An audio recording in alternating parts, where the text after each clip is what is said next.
not attempt to adjust your dial. Ba-da-bum-bum-bum. It's your boy Big Vern. This is App Stupid, the fastest growing sports and entertainment show on these YouTube streets. You're welcome.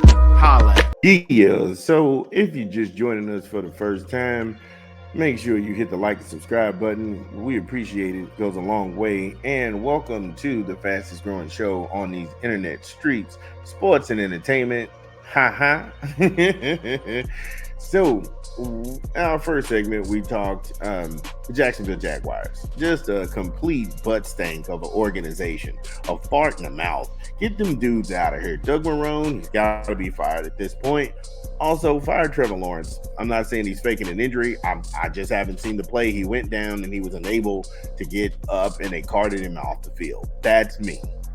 However, then we talked some more craziness in New England. New England and Drake Mayonnaise, they strike again. The dynamic Dumbos between Gerard Mayo and Drake Mayonnaise managed to lose a game to the Los Angeles Rams, and the Rams took the fourth quarter off. Yeah, that's how bad that was. So from the AFC East, we go down south to the A. Shot at what it looked like. Looked like Kirk Cousins looked old as hell. The Atlanta Falcons, they got beat to death by the Denver Broncos. Yeah, they got beat to death by the Denver Broncos. I'm not going to hold you. 38-6. Wow. That was something else. Now, me being critical of Bo Nix, and I've always said he's weak as shit, and people sit up here and, oh, well, Bo Nix, this didn't age good, blah, blah, blah, blah, blah. Shut your dumb ass up. Because what if I told you the Seahawks beat Atlanta 34-10? Nobody said Geno Smith was a hell of a quarterback, or Geno Smith has got all his promise. But these guys win a game 38 by 4 points. That's the only separation between these two teams. The Seahawks did it to the Falcons, and now Denver does it to the Falcons. You see what I'm saying? It's just whatever to fit your narrative. Again, the biggest marks in the world are football fans. However, Atlanta, we got to talk, bro. We got to talk. You cannot go into Mile High and put up 50 yards of rushing and think that that's going to beat those guys. That's not going to happen. 50 yards of rushing? Come on. They only have 13 first downs. That's insane. Time of possession was mainly a minute off each way. But you need quality work and quality reps. Here it is. Atlanta's put behind the 8 ball 13 times. They only converted 4 of those on third down. Come on. 6 penalties. You give them half a football field to work with. Then Kirk Cousins is out there throwing interceptions. I mean, this was bad on all levels. And for the people who were sitting there scratching their head, wondering why Atlanta went after Michael Penix Jr. in the NFL draft, it's because of this. Kirk Cousins, when he has been made to feel comfortable and his job isn't threatened, he will give you cosmic slop. He will give you cosmic slop. And it looked like he was doing that. He was shuffling his shit, and it was showing epically. Epically, it was showing. This guy, he's in his late 30s. He's coming back from a serious leg injury. You're not going to be faster. You're going to be slower. Because he pulled it down, called his own number one time in that game, and he ran for no yards. Yeah, he ran for no yards. Come on, man. Come on. And don't give me this Raheem Brock wants to be the smartest guy in the room. Nobody's smart when this bullshit happens. And it was a waste of time for the Falcons to be in Mile High stinking it up. Give me a quick 20 from an unofficial sponsor of the show. This is Big Vern. Drop the spot. Burger King.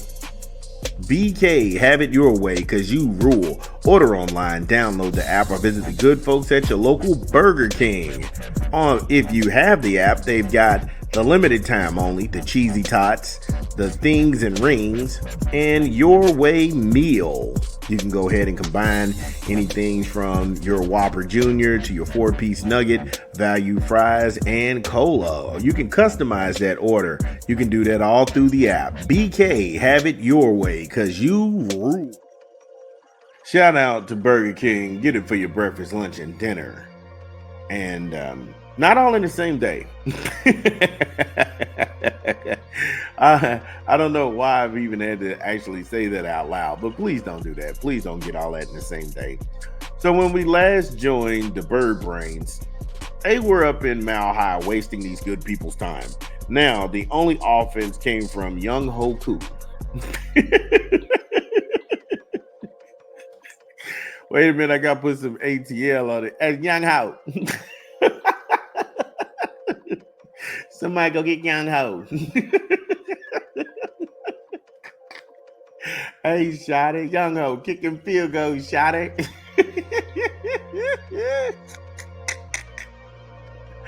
Look here, little buddy. He just put that on his jersey, man. That's what Young Ho, bruh. His name is Young Ho. That's the best thing about this game. That dude's name is Young Ho Koo. Look here, bro. Little buddy. Just put that on the back of his jersey. Come on, little buddy. Go kick them field goals, little buddy. Or little boy. Little boy. Little boy. Little boy.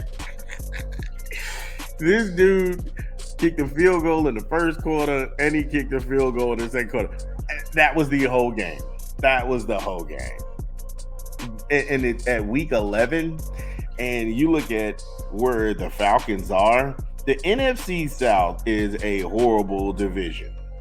I'm not going to go ahead and sit here and paint any rosy pictures. When you look at the NFC South, you have the Falcons. They are 6-5. No other team in that division has a winning record. The Buccaneers are 4-6. The Saints are 4-7, and the Panthers are 3-7. That's one of the worst divisions in pro football. And Atlanta wasn't having a knockout season. They were barely, like I said, they're staying atop of a horrible division. And they're sniffing at some sort of wild card.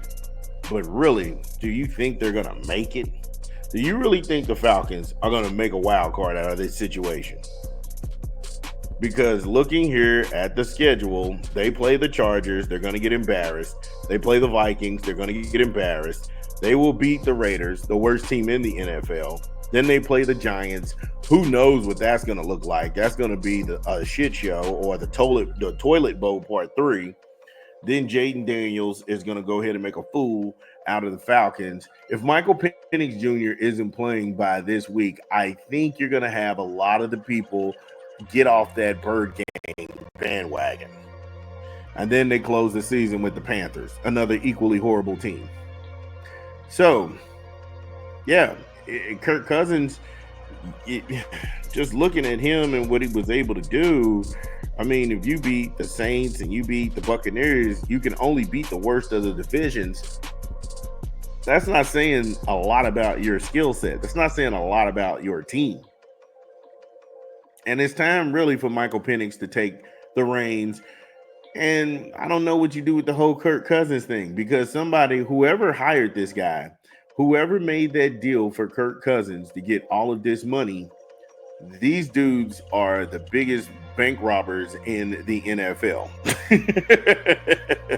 Because they snuck up on, they got up on management without a mask and a gun.